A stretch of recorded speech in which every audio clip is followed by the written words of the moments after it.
Salut, ça va, bienvenue dans cette nouvelle vidéo. Aujourd'hui, je vais vous montrer une pratique essentielle dans le domaine de la cybersécurité, le capture de flag, ou plus souvent abrégé CTF en anglais. Alors, qu'est-ce que le capture de flag? Quels vont être les différents objectifs?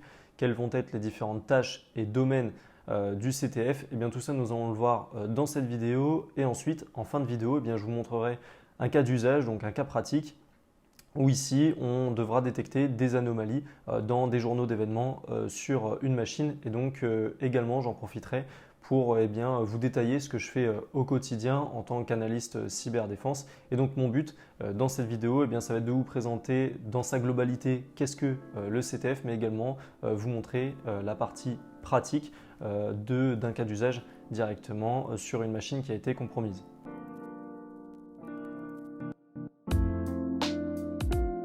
Alors tout d'abord, qu'est-ce que le CTF? Alors le CTF pour capture de flag en anglais, qui veut dire capturer le drapeau, qui ne veut pas dire d'ailleurs grand-chose en français, donc on va en rester sur les termes anglophones. Donc les captures de flag, c'est tout simplement des jeux qui permettent la recherche de vulnérabilités et la résolution de problèmes complexes dans le domaine de la cyber. Et donc le CTF va avoir plusieurs objectifs et donc ces objectifs vont être principalement orientés pour les participants. Et donc ces participants-là, on va les appeler soit des joueurs ou soit des challengers. Et donc le but, ça va être de se plonger dans différents domaines. On va avoir notamment la cryptographie, la stéganographie, l'exploitation de vulnérabilités. On va également avoir ce qu'on appelle le forensic, où ça va être une part intégrante de cette vidéo. Et ensuite, on va avoir le reverse engineering, qui est déjà un domaine que j'ai pu aborder sur cette chaîne, qui aussi s'appelle en anglais l'ingénierie inversée.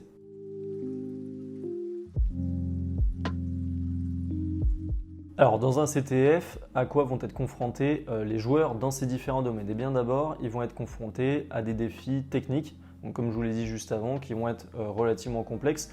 Le but étant de stimuler les compétences de chacun et de faire en sorte de se confronter à des scénarios réels qui se rapprochent le plus possible de la réalité. Et le but est de développer et d'améliorer ses compétences dans les différents domaines de chaque personne, donc que ce soit du reverse engineering ou de la recherche de vulnérabilité. Dans cette vidéo, on va donc se concentrer sur le domaine du forensic, ou du moins une toute petite part du forensic, où ici le but ça va être de rechercher et de récupérer de la donnée donc, qui va être importante sur un système compromis afin d'atteindre directement les personnes qui ont pu compromettre ce système, ou bien retracer le schéma d'attaque qui a pu avoir sur ce système cible.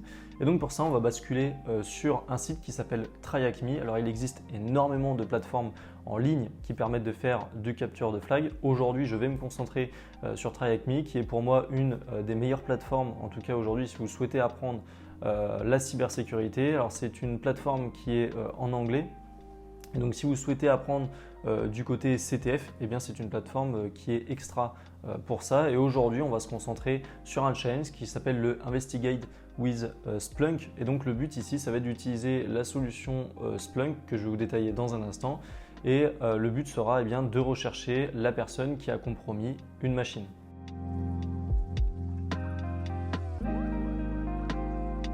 Alors tout d'abord, avant de se plonger sur la partie pratique de cette vidéo, je vais vous détailler qu'est-ce que Splunk. Alors Splunk, c'est une plateforme logicielle qui est extrêmement puissante, qui est utilisée dans le domaine de la cybersécurité, mais pas que, puisque c'est également une plateforme qui est utilisée dans le traitement de données volumineuses. Donc ça peut être le big data ou encore les différents domaines de l'intelligence artificielle.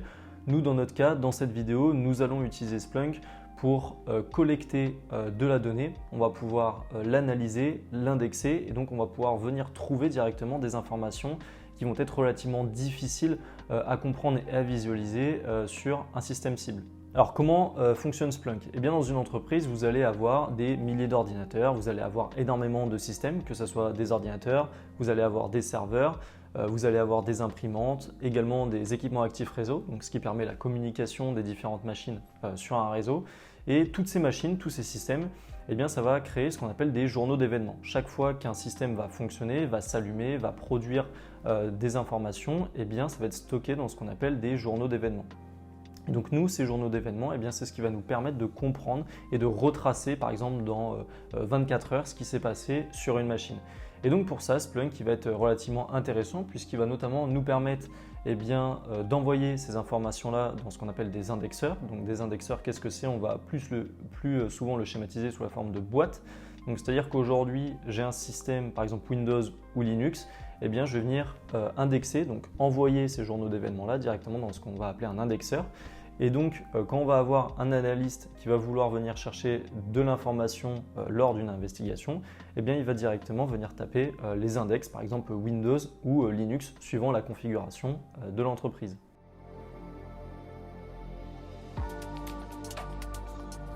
Dans notre cas d'usage, ici, on va se concentrer sur une investigation avec Splunk comportant une seule machine. Comprenez bien que ici, aujourd'hui, on a une seule machine. Si on était sur un parc entier, par exemple de 300 ou 400 000 machines dans une entreprise, eh bien, l'investigation serait beaucoup plus compliquée.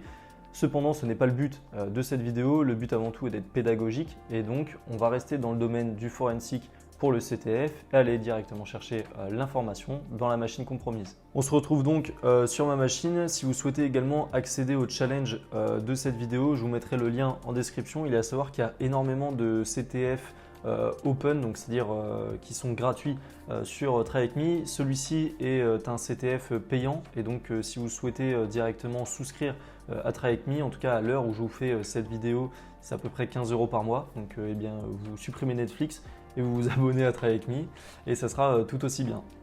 Donc on se retrouve sur Try Avec Me. Ici, le but du CTF, eh bien, ça va être d'investiguer directement sur une machine Windows. Donc voici le résumé. Alors si vous voulez, je vais vous traduire ça en français, ce sera beaucoup plus simple à comprendre. Donc l'analyste SOC Johnny, il a observé des comportements anormaux dans des journaux de quelques machines Windows. Il semble que l'adversaire ait accédé à certaines de ces machines et ait réussi à créer ce qu'on appelle une porte dérobée.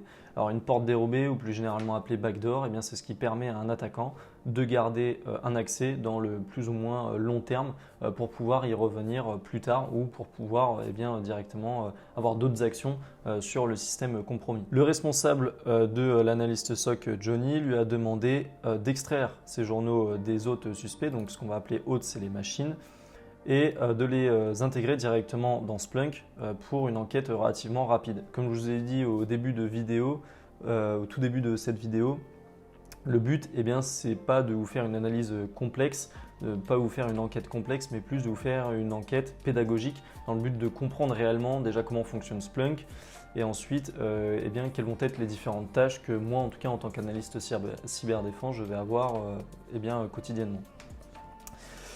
Et donc ici, eh bien, on a l'objectif de la mission, c'est en tant qu'analyste, eh bien, notre but va être d'examiner les journaux et d'identifier les anomalies. Pour ça, eh bien, on va avoir différentes questions à répondre et donc je vais me remettre en anglais pour directement commencer l'investigation. Et donc ici, c'est bon, j'ai rejoint la room. Alors, une fois que j'ai rejoint la room, ici, je vais avoir différents boutons. Donc ici, Submit, c'est notamment ce qui va me permettre de récupérer la réponse dans mes analyses et de pouvoir les envoyer à Try Avec Me pour qu'ils puissent me les valider. Et ensuite, ici, je vais avoir un bouton qui va être le Start Machine. Et donc, ça va me permettre directement de pouvoir démarrer la machine avec le Splunk d'installer et avec les données directement de la machine Windows. Donc, dans mon cas, je vais démarrer la machine. Alors ici, pour accéder à la machine, soit j'utilise un VPN ou soit j'utilise directement l'accès web. Moi, dans mon cas, je vais directement utiliser l'accès web. Ok, donc une fois que notre machine a démarré, donc généralement ça prend 3 à 5 minutes à démarrer. Une fois que c'est directement démarré, eh bien, vous pouvez directement y accéder depuis votre interface web ou directement depuis une connexion VNC, donc une connexion à distance. Donc ça nous évite, pour tous ceux qui ont suivi les programmes du Cyber Institute, ça nous évite d'installer VirtualBox et de configurer Splunk et de configurer une machine. Alors ici, on a les infos, c'est la 10.10.238.6 et donc ici, ça va être l'adresse IP qui va être à rentrer pour directement accéder à l'interface Splunk. Si vous souhaitez avoir d'ailleurs la machine en plus grand écran, vous cliquez tout simplement sur ce petit bouton View in Full Screen et donc directement, ça va vous l'ouvrir dans un nouvel onglet. Voilà. Et donc, on va reprendre l'adresse IP dont on a besoin, c'est la 10.10.238.6. 10.238.6. Ok, on va aller dans Search and Reporting. C'est notamment ce qui va nous permettre d'accéder à ce qu'on appelle ici la Search Head. Donc c'est ce qui va nous permettre de venir rechercher les informations qui se situent dans l'indexeur. Donc l'indexeur, rappelez-vous, c'est la petite boîte qui a tous les journaux d'événements de certaines machines. Nous, dans notre cas, on investigue sur des machines Windows. Donc ici, on va avoir différentes questions.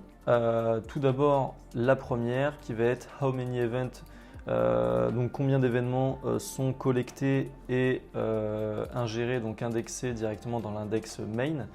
Donc ici, ils ont fait le choix d'appeler l'indexeur main, donc qui veut dire principal en anglais. Et donc pour voir toutes les données qui se trouvent dans cette fameuse boîte, donc le fameux indexeur, eh bien on va faire un index est égal à main. Et donc ici, c'est ce qu'on appelle la barre de temps. Donc c'est ce qui va nous permettre notamment de rechercher sur une plage de temps. Donc si par exemple ici, je souhaite rechercher des informations sur une machine il y a 24 heures, et bien ici, je mettrai last 24 heures. Et dans notre cas ici, je vais mettre all time puisque je ne connais pas, je n'ai pas de date en tout cas qui a été donnée sur la recherche. Donc voici l'interface. Si vous souhaitez une formation beaucoup plus approfondie sur Splunk, je vous recommande directement de rejoindre les programmes du Cyber Institut, ce sera beaucoup plus simple. Cependant, je vais vous faire une rapide présentation de l'interface. Donc ici, nous, ce qui va nous intéresser, c'est la Search Head. Donc comme je vous disais, c'est ici on va venir rechercher les informations qu'on a besoin dans l'indexeur. Donc c'est ici où on va venir taper l'indexeur. Juste en dessous, on va avoir ce qu'on appelle la barre de temps. Donc ici, on peut voir que c'est directement les jours, les minutes et les secondes qui sont affichés. Et donc ici, on va avoir les événements et ici, on va avoir ce qu'on appelle des champs. Et donc ça, on va en parler beaucoup plus après. C'est les champs qui vont être importants pour situer la donnée d'une manière beaucoup plus précise. Donc dans notre cas, la toute première question de notre CTF, c'est combien d'événements ont été collectés et indexés dans l'indexeur main. Et donc, pour avoir cette réponse, eh bien, on va juste ici. Et en fait, ici, on peut voir qu'il y a 12 256 événements qui se situent dans l'indexeur main sur tout le temps. Donc pour ça, vous voyez, un CTF, ça se déroule de cette manière. Donc on a dit 12 256. On va faire submit. Et donc ici, eh bien, on a tout simplement la bonne réponse. La deuxième question du CTF, alors là le but ça va être de ne pas faire toutes les questions du CTF pour ceux qui souhaitent vraiment suivre le CTF dans son entièreté, puisque sinon la vidéo durerait beaucoup plus qu'une vingtaine de minutes. Le but ici on va faire les 5 premières questions, et pour ceux qui souhaitent voir le CTF dans son entièreté, ou du moins la résolution des problèmes de ce CTF, eh bien, je vous invite directement à rejoindre l'espace membre du Cyber Institut, où il y aura une rediffusion complète de cette vidéo. Alors la deuxième question qu'on va avoir sur cette fameuse machine qui a été infectée, c'est donc un des machines compromises. Donc on a eu un adversaire qui a créé donc, un utilisateur de porte dérobée. Donc là la question est what is the new username? Et donc ici, le but, ça va être de venir chercher le tout nouvel utilisateur qui a été créé. Ce qu'il faut savoir, c'est que quand on a un attaquant qui compromet une machine, le but, ça va être de garder un accès pour pouvoir y revenir dans 1 an, 2 ans ou même pas dans 24 heures. Et donc pour ça, il y a plusieurs techniques qui existent. L'une des techniques est de créer un utilisateur. Et donc pour ça, on va venir rechercher tous les nouveaux utilisateurs qui ont été créés sur la machine. Ici, on peut voir que notre machine s'appelle serveur. Donc, on a une seule machine.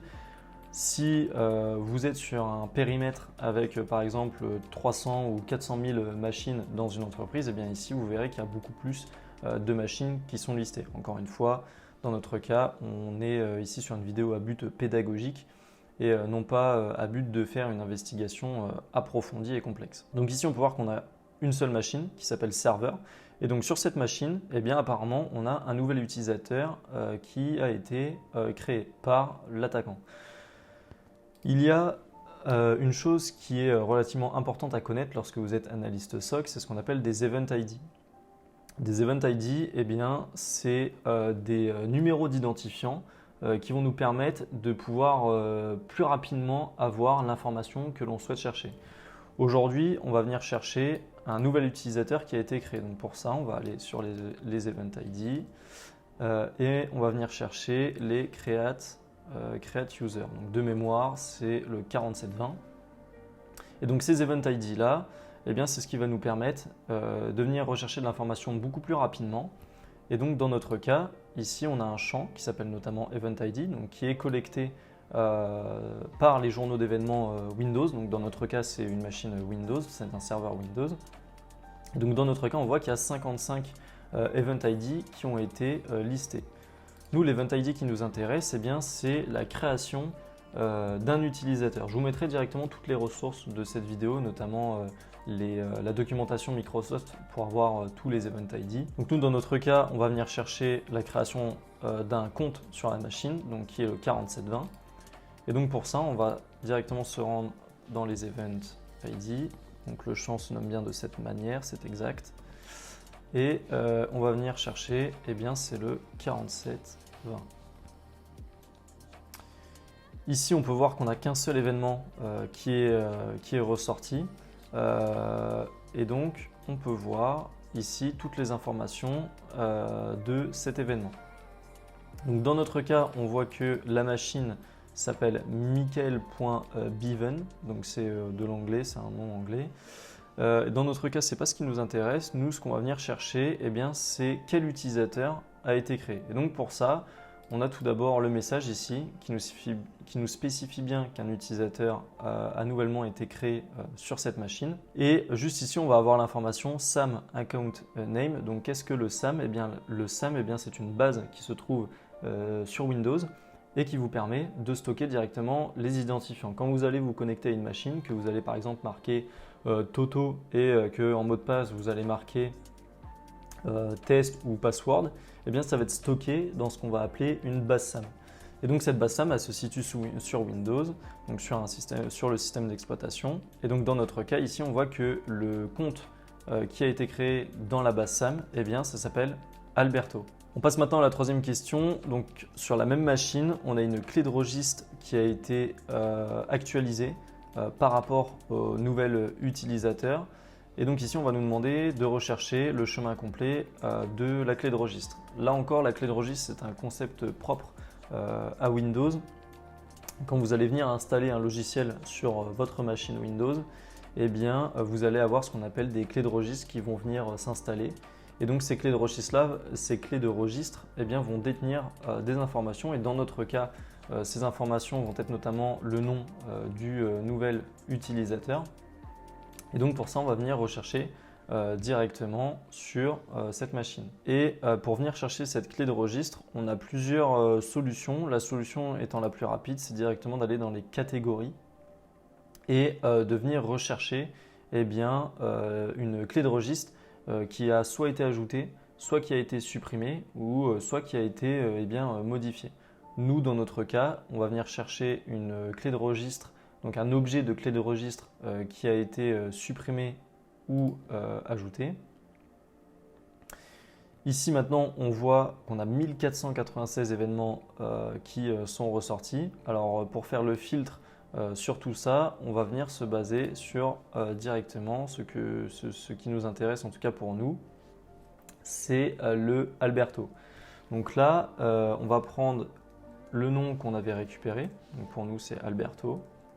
Donc celui qu'on avait répondu à la toute première question, donc qui est notamment le nom de l'utilisateur qui a été créé pour la porte dérobée. Et on va venir rechercher eh bien, cette clé de registre avec ce nom-là. On va venir juste ici. On voit bien qu'ici, notre clé de registre elle a été ajoutée ou supprimée. L'image, c'est Elsas. Là encore, c'est un processus propre à Windows que je ne détaillerai pas dans cette vidéo. Et le target object, donc qui est la cible objet de cet événement, eh bien, c'est ce chemin-là. Et donc qui comporte justement eh bien, notre Alberto, donc notre nom d'utilisateur qui est inscrit eh bien, dans cette clé de registre. Ok, donc une fois que j'ai copié mon chemin complet de clé de registre, eh bien, je vais pouvoir directement l'ajouter à la troisième réponse, à la troisième question. Et donc, on a la troisième question de notre CTF qui est complétée. Ok, maintenant, quatrième et avant-dernière question de ce CTF pour cette vidéo. Ici, on va nous demander d'examiner les logs, donc les journaux d'événements, et d'identifier l'utilisateur que l'adversaire a tenté de se faire passer pour. Donc, l'adversaire a tenté de se faire passer pour un utilisateur qui est, à mon avis, Alberto. Donc ici, le 1 signifie un L. C'est notamment une technique qu'utilisent les attaquants, qu'on appelle du leak speak. Et donc le but ici, ça va être de remplacer une lettre par un caractère spécial ou soit directement par un chiffre. Dans notre cas, on voit ici que Humberto est probablement le prénom Alberto. Donc pour venir faire cette recherche, on va retourner sur notre index main et on va regarder les utilisateurs. Donc ici, on voit que dans nos champs, eh bien, on a un champ qui s'appelle user. Et on voit ici qu'on a un utilisateur qui est légitime, qui s'appelle Alberto, et qui est bien sur le domaine CyberTIS, donc qui est le domaine entreprise qui a été attaqué. Et donc on voit ici que l'utilisateur eh bien, se nomme bien Alberto. Donc on va venir répondre à la question Alberto. D'ailleurs, si vous souhaitez faire du copier-coller sur votre machine, donc on prend par exemple ici notre nom d'utilisateur qui s'appelle Alberto. Si je retourne ici et que je vais dans mon copier-coller, eh bien on voit ici que j'ai le copier-coller de ma machine. On fait submit et encore une fois, on a complété la quatrième question de ce CTF. Et enfin, cinquième et dernière question de cette vidéo où ici, on nous demande la commande qui a été utilisée pour ajouter le nouvel utilisateur depuis l'ordinateur distant. Encore une fois, il y a énormément de possibilités, c'est-à-dire qu'ici, on pourrait venir rechercher la création d'un utilisateur. Donc comme on a fait ici, le 4720, et venir directement rechercher dans ces logs avec l'event ID 4720. Dans notre cas, on va venir chercher un petit peu plus loin et d'une manière un petit peu plus simple pour éviter de faire trop long sur cette vidéo. Pour ajouter un utilisateur sur un système Windows, on va venir chercher la commande qui est utilisée. Alors, on va marquer en command line, donc qui est le CMD, donc l'invite de commande sur Windows. Et donc ici, on peut voir que pour créer un utilisateur sous Windows, eh bien, on a cette commande qui est le net user. Ici, on va venir spécifier notre utilisateur, donc ici qui va être le Alberto, donc avec le 1, donc c'est ce qui a notamment été utilisé par l'attaquant. On va venir spécifier le mot de passe et ensuite on va venir ajouter le /add donc pour l'ajouter à notre base SAM. Pour rechercher ce mot-clé d'une manière un peu plus générale, on va le taper de cette manière. Et là, actuellement, on n'a que 9 événements. Donc, quand on est à des événements qui sont relativement faibles, donc qui ont une faible volumétrie, eh bien, on va venir tout simplement scroller et venir chercher ce qui a été créé. Ok, donc maintenant qu'on a la commande qui a été utilisée, ici, il s'agit de la commande parent. Et donc, ici, notre but va être de récupérer la commande line qui a été utilisée. Donc à mon avis, ça ne risque de pas fonctionner pour plusieurs raisons. Puisqu'ici on est sur la commande parent et que la commande parent, eh bien, c'est ce qu'on appelle la commande qui se situe avant eh bien, la réelle commande. Et donc pour ça, eh bien, on va venir récupérer la commande line. Donc on va venir chercher ici dans tous les fields, on va venir récupérer la commande line qui a été tapée. Et donc ici, on peut voir que l'une des nombreuses commandes qui a été tapée sur le système, eh bien, c'est celle-ci, en utilisant notamment le process WMI, qui est un processus propre à Windows. Et on voit ici que, eh bien, il y a un process qui a été créé dans le but de créer un nouvel utilisateur qui s'appelle Alberto et avec le mot de passe spécifié. Donc ici, on va venir prendre ceci, on va venir le récupérer dans notre clipboard, donc dans notre bloc-notes, et on va faire submit.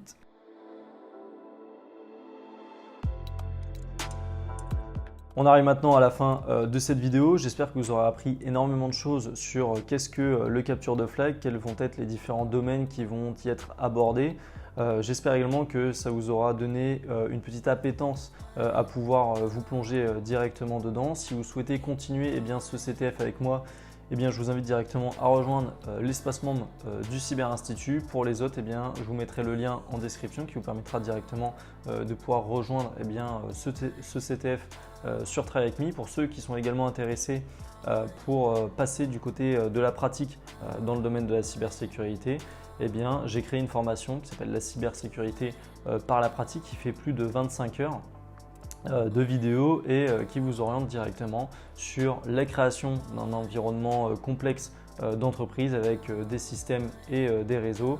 On aura également une formation Linux et Python à l'intérieur de cette formation. Je ne vous en dis pas plus, je vous laisse directement cliquer sur le lien qui est en description.